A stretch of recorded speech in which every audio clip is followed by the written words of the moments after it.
Hey, here we go now. Hey everybody, Lee Lowell here, smartoptionseller.com.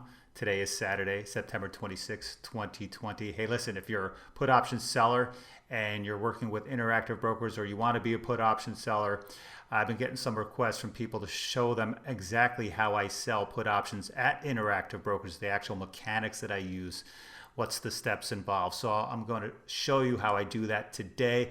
I'll also give you a little cheat sheet on how I actually pick put options to sell. So stick around for that.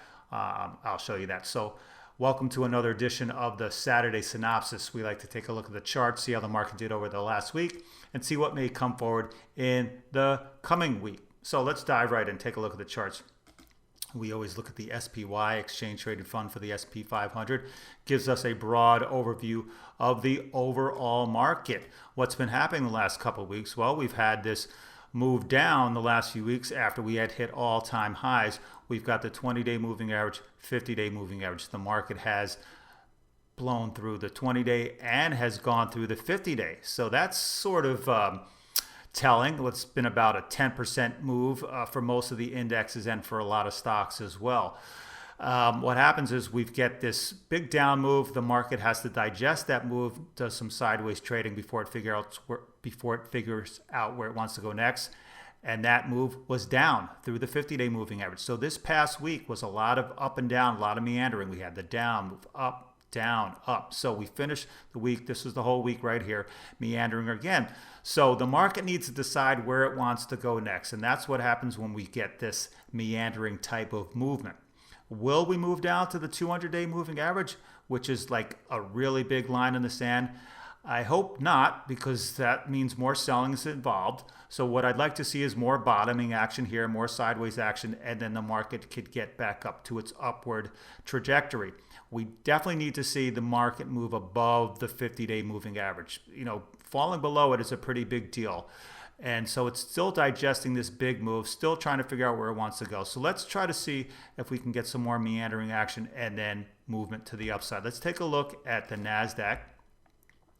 The NASDAQ composite has been the strongest of all the indexes, had the big move down a few weeks ago, did the meandering, broke down through the 50-day moving average, and spent this week meandering just like the S&P 500.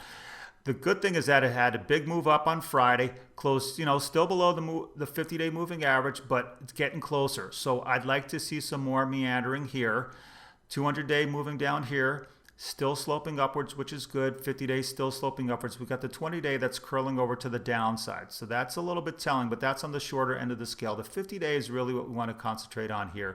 So let's see if the market could, find its footing, meander a little bit, and then move back higher. That's what I'm hoping for the next week and forward. Let's take a look at the Dow Industrials, third index we always look at. Same thing, got through the 20-day last week, moved through the 50-day this week, meandering action. You got the 200-day, the flat 200-day moving average lurking down here. It's not too far below it, so if it does come down, we should see some good support down here. Once again, I'm probably guessing we're going to see some more sideways action, still digesting the big down moves over the last few weeks. It's got to find its footing, maybe carve out like a curved bottom here. That's how bottoming's, long-term bottoming's using start, get some meandering and then some curved bottoming action. So let's see if we could get back above the 50-day moving average as well over the next week or so. Take a look at the VIX. We always look at the VIX volatility indicator. Moves inversely to the general market. Had its meandering week as well. Here's the 50-day moving average, this line right here. So the VIX is above the 50-day, just like the market is below the 50-day. They move inversely to each other. So not a lot going on here. Sideways action this week. Option premium still lower than it was coming off the big down move in the market, but still above its long-term average here. I'd like to see volatility move back down. That would mean the market is going up. Let's take a couple. Let's look at a couple charts of note. Some big players in the market. We always look at these to see what's happening. Apple, and most of these are the tech stocks because these are the ones leading the market. Apple, everyone's favorite. Good thing about Apple, it was trading below the 50-day moving average line right here. but you can see it closed just above the 50-day moving average. Let's see if we could expand this a little bit. You can see the little dash on the right side of this bar, and that means a closing price. Closing prices are very important. Closed just above the 50-day moving average, which is a good sign. So hopefully Apple could keep moving up next week and pull the rest of the market with it. Let's take a look at Amazon. Of course, another biggie. Amazon's closed below the 50-day moving average for a while now. Trying to move back up as well, still below it. Amazon's a little weaker than Apple, but let's hope that next week it either meanders or moves back up. Let's take a look at what else we have. Google as well. Another big player. Now, Google has blown through all the moving averages and has landed right on support, right on the 200-day moving average. This is critical right here. We really don't want to see Google move down below it because that could drag everything else with it. So let's see if the 200-day moving average holds. We've got 1, 2, 3, about 3 or 4 days where it just bounced off this 200-day moving average. Let's see if it could move its way back up. Microsoft, another one. Microsoft had a good day on Friday, moving back up, moving back towards the 20-day and the 50-day. If it could blast through both of these, that would be a very good sign. Facebook is, same as the others, came down through both moving averages, sideways action here. Let's see if it could kind of have a little bottoming action here and move back higher. Tesla, look at Tesla. Tesla's been stronger the strongest of some of these stocks. Bounced right off the 50-day moving average on Thursday. Had a good bounce. So Tesla's still pretty strong. People like it. So good bounce here. Let's see, maybe Tesla could lead the market higher come next week. Couple other charts of note I want to show you in the metals market, gold and silver. I want to show you how these patterns work very well. Could give you an idea how to play a market. Let's take a look at silver because that was very pronounced in silver. Called the triangle pattern. Triangle pattern right here. That means the market starts out wide and then the ranges get tighter and tighter and tighter until it reaches the apex here. And it's got all this energy that's coiling up and wants to bust out. Just not sure which way it's going to bust out yet. But when it finally busts out, either higher or lower, it tends to keep moving in that direction. For a number of days, you can see how silver just blasted to the downside. It's just expending all that energy. Same thing with gold, but not as pronounced. Let's take a look at gold. These are the futures. We just looked at silver futures. This is the gold futures for December. December gold futures, same thing. It's coiling up into the triangle pattern, and then it blasted out to the downside. So these patterns work, people. If you know your chart patterns, you can find these on charts all the time, and they work pretty well. We've talked about bull flags in the past. This is a triangle pattern, so keep a watch out for those kind of patterns. So that's it for the market assessment. As like I said, next week, let's pull up the SPY one more time. Market's still digesting the down move, still trying to figure out what it wants to do. Let's hope for some more meandering sideways action, and then the market could kind of find its footing and move back up. So that's it for the market assessment. So let's talk about the options information today. Put option selling. That is what we do here at the Smart Option Seller. We are put option sellers, our bread and butter. And people have asked me, they want to know what the mechanics are of selling a put option at Interactive Brokers. Interactive Brokers is a broker that you can trade through. I use them. A lot of people use them. They want to know how to do it. So let's pull up our Interactive Brokers screens here.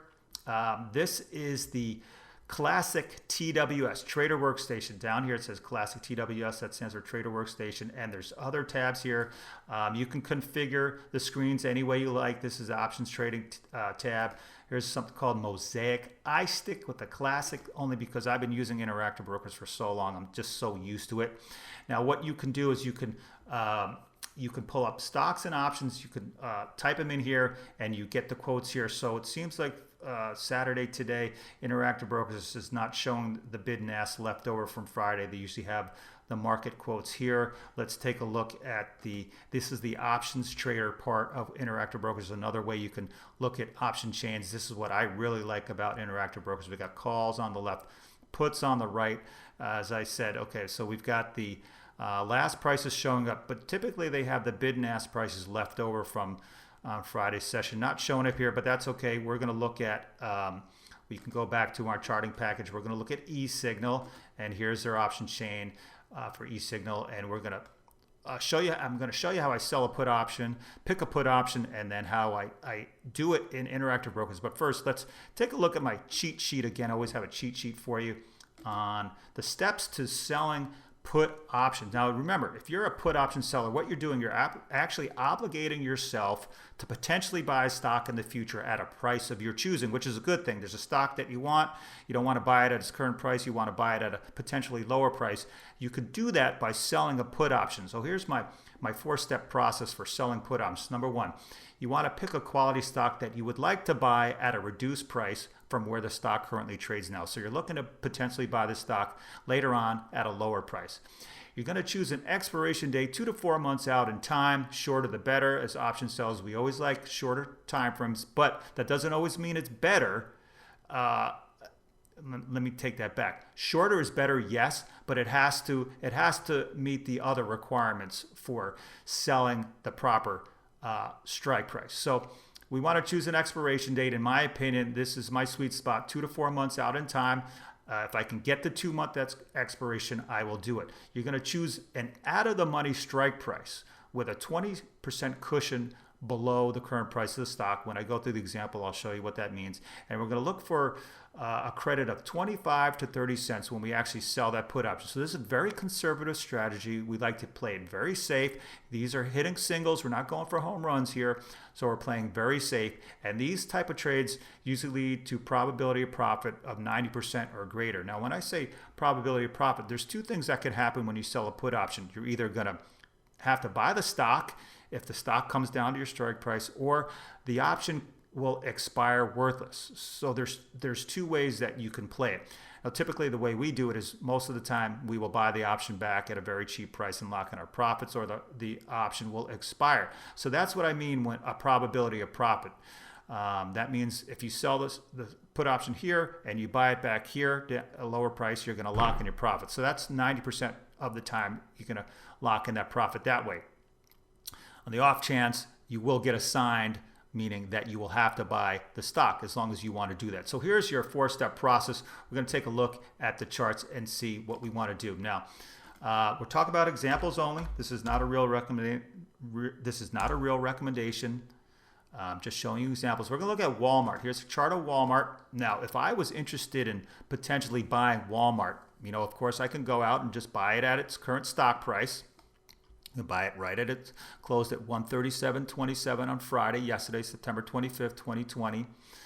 I can go out and buy the shares. But for me, I'm thinking, you know what? Maybe I want to try to buy Walmart somewhere down here below the 200-day moving average. I really want to get it at a really cheap price. I want to get it at a discount. And so what would I do? I could sell a put option at a strike price down here somewhere, which means Walmart would have to fall all the way down here before I would actually get a chance to buy the shares of stock. Now, one of my rules is that I look for at least a 20% cushion below the current price of the stock. So here's current price of stock, 137. 20% below that's about $26, $27 below the current price. So we're looking at maybe 26. So maybe 110 strike price, at least 110 strike price. That'd be about 20% below. So my first inkling would be to look for a strike price at the 110 level, 2 to 4 months out in time, and receiving a 25 to 30 cent credit. So let's go back to our option chain here. We're going to look at option chain, and then we're going to pull up Interactive Brokers and show you how we actually sell it. Walmart. Now, so we want to go to 2 to 4 months out in time. So let's take a look at, we can look at November and December. So that's roughly, within our time range. And it'll pull up the options. Now here, put options on the right. Now, E-signal has all the prior day's information, bid-ask prices. So we got November. You can see down here, this is November 2020. And then a little further down, we have the December options down here. So we want to see what the 110 puts are trading for in either November or December, because that's our 20% cushion, the November strike. The 110s So we've got a couple different same strike prices. These are for the different expiration dates within each month. We have weekly options that trade. So we're looking at the normal third Friday of the month expiration, and that would be the November 110 puts right here. So close at 48-cent bid at 55-cent offer. Now we can even go down to the 105 puts, even get more cushion. That's 25-cent, 45-cent offer. So right there in the middle is where you always want to try to trade, in between the bid and ask. 25-cent bid, 45-cent offer. So we could probably sell these 105 puts at 35 cents a contract. That would meet our requirements, which is a good thing. Now let's go to Interactive Brokers and take a look at the option chain for Walmart. Got Walmart pulled up here. Here's November. So the date would be November 20th, 2020. The other date in November is November 6th. So you get these weekly options that trade weekly. This is the normal expiration. Now, you can do the drop down, and when it says regular, that means the regular monthly third Friday of the month expiration, but you can choose any one of these other weekly expirations if you want. So we're looking at November 20, 55 days out, and for Walmart, we were looking at the 105 puts. So they closed on Friday at 39 cents a contract. Okay, the bid and ask quotes are not shown here for Interactive Brokers, but we just saw it was a 25-cent bid, 45-cent offer in our e-signal. So if we wanted to actually sell these, which would meet the requirements, 105 puts has a nice cushion below the last price of Walmart, showing up here at 136.70, and that's about the 105 is about a $31 cushion below that. So that's well over 20%. That's maybe about 22% or so. So if we were to sell these 105 puts, there's two ways we can do it in Interactive Brokers. We're in the Options Trader tab. What we would do is, the numbers aren't showing here, but we click on the bid price, okay, and that will bring up another screen right here. So since you want to sell these, you click on the bid price, and that will invoke a sell order, and it'll bring up a trading ticket like this, and it'll show you what you want to do. Before you do it, you can check all the numbers. It already defaults to the sell ticket. It's got the little dot here. If I was to buy it, this black circle would be in the buy side. So it already defaults to sell. You can change the quantities. Okay, you can use these up arrows, down arrows, change your quantities. It's a limit price. So we're going to sell it at a limit price of 35 cents a contract. We're going to just type that in. Okay, 35 cents. And it's going to be, the destination is smart. That means the software will choose the best option exchange to send the order. And if you want to have a good till canceled, you can change that to good till canceled. Now you click on preview right here, preview button down here, and it's going to tell you what you're about to do before you actually send the order. We got a little warning here. Don't have to worry about that. So it's telling you you're going to sell 3 contracts of the Walmart November 20th 105 puts, and your price is 35 cents a contract. That's what you're going to want to do. And typically they would have the information down here, how much you're going to collect and what the your margin requirement would be. But for whatever reason, Interactive Brokers is not showing this today. So we're going to close it out because we're not going to actually launch the trade. Now we can also create that same trade in the main home screen here. Now, let me go to a new screen here and actually go back to this one. So if you want to follow quote, you would just type in the symbol. You click at any line here, okay? Type in Walmart, WMT for Walmart. We want to see the stock price at least. Okay, now if trading was active, we'd get the bid and ask prices and all that. Market is not open right now. Now, if we want to follow the option contract, type in Walmart again. And this time we choose options, and it's going to bring up this window here, and you're going to choose the option that we want to follow. We're going to look at the November contracts and the 105 puts. Just click on it, and it'll bring up the contract right here. Okay, so now you have not only Walmart stock, but you have the contract that you can follow. It'll have the bid and ask quotes all day long. Here's where it closed yesterday on Friday. So during the day, during market action, you can see the bid and ask. And if you wanted to invoke an order from this screen, all you have to do is click on the bid price, again, like I showed you, and it will bring up the screen. So you can actually invoke the order from the main screen here, or you can invoke the order from the option trader screen here. Like I said, you click on the bid price. Okay, if you want to sell, you can see the little cell. If I move it over to the S, it'll change the blue for buy, sell is red. So you click on the bid price when there would be a bid price in there, and it'll bring up the order screen here, or the ticket. So there you go. It's very simple. Okay, so Interactive Brokers, you have a couple different ways. You can use the option trader, you can use the main screen, you can choose an options trading tab, so you can configure these windows. You have the options trader screen here, and you can do a chart and all these other things, or the mosaic. You can change all these windows, so it's very configurable. Like I said, I default to the classic TWS just because I've been using it for so long. So that's what I do. All right, so there you go. That's how you do it. That's how I sell put options at Interactive Brokers. Let's go back to our cheat sheet here. Remember, when you're selling put options, you need to stick with stocks that you have a genuine interest in potentially buying. You don't want to sell put options on stocks just to get the premium. That's not how you do it. You can get in trouble by doing that. You choose an expiration date 2 to 4 months out in time. Shorter the better, as long as you can still get the 20% cushion and a 25 to 30 cent credit when you sell those put options, okay? And those typically lead to a 90% or greater probability of profit. Now, how do I know that? Well, another thing we can do is we can go up to our probability calculator, and that tells us our chances of the stock moving to the expiration, moving down to the level that we're interested in buying it. So let me see how many days we're left. So 55 days. So when we go into our probability calculator, I'm putting in the stock price of Walmart. So 137, expiration date of November, 55 days ahead. Volatility for Walmart's about 30%. Now we want to know is what are the chances of Walmart falling down to $105, because that's the strike price that we're choosing. This will tell you what your chances are of that happening. Click on go.